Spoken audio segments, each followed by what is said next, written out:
Good morning. We start our course of the American English literature. So the first lecture is entitled The Beginning of the American Tradition. The desire to explore and describe the new continent discovered by Christopher Columbus inspired many of the earliest works of American literature. In 1620, 100 or so English men and women settled in Plymouth, Massachusetts, to be followed 10 years later by about another 1,000 who settled around Boston.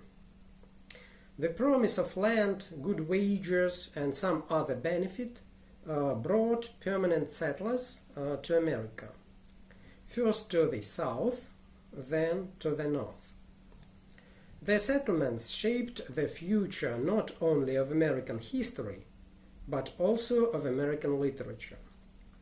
The first man to promote the permanent settlement of America, and the first to attempt it successfully, was the English soldier and adventurer Captain John Smith.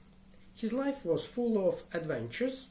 When Smith sailed in 1606 for America, trouble and excitement awaited him.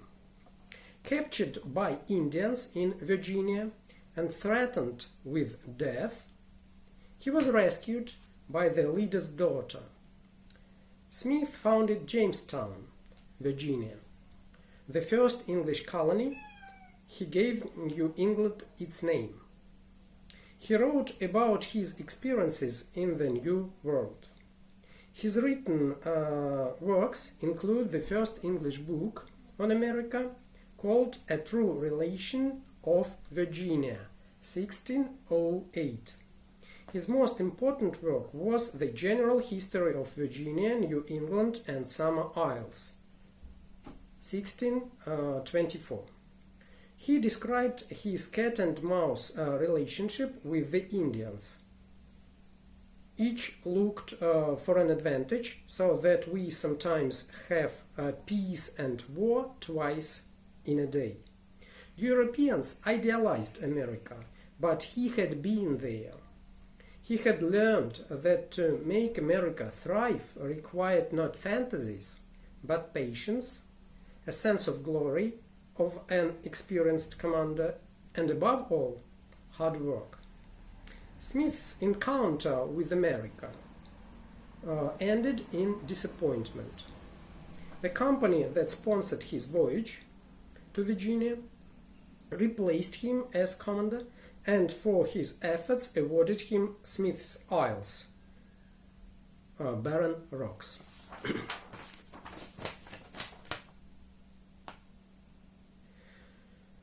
The other famous writers and poets of this period were Edward Taylor, 1642, 1729, William Byrd, 1674, 1744, Jonathan Edwards, 1703, 1758, and so on. Early American literature does not exist as an end in itself, but serves some practical purpose, whether it is a guide to virtuous living or a narrative of a boundary survey. Literature reflects the writer's keen powers of observation, whether in recording the external life, the natural features of the land, or in examining the internal life. Writing is plain and realistic. It makes use of everyday language and experience. The development of American English. The new American English was formed of some elements. Various Indian words came into the English language, such as the names of animals, plants, moose, raccoon, opossum, moccasin, tomahawk, powwow, skunk, squash, wigwam, hickory, woodchuck. Some words didn't come directly but through some other language, for example, the French.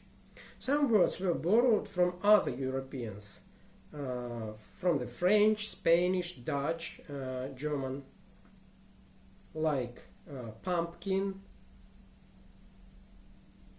Illinois, Vermont, and so on. From Spanish, Florida, California, Nevada, Colorado. Dutch words are Yankee, boss, Santa Claus. German words are hamburger, noodle, kindergarten, seminar, semester. Some other words were taken from the Americans, the Irish, the Chinese, the Jews. Now all these words are inseparable part of the American English. So that was the end of the lecture. Ваше задание будет пересказ.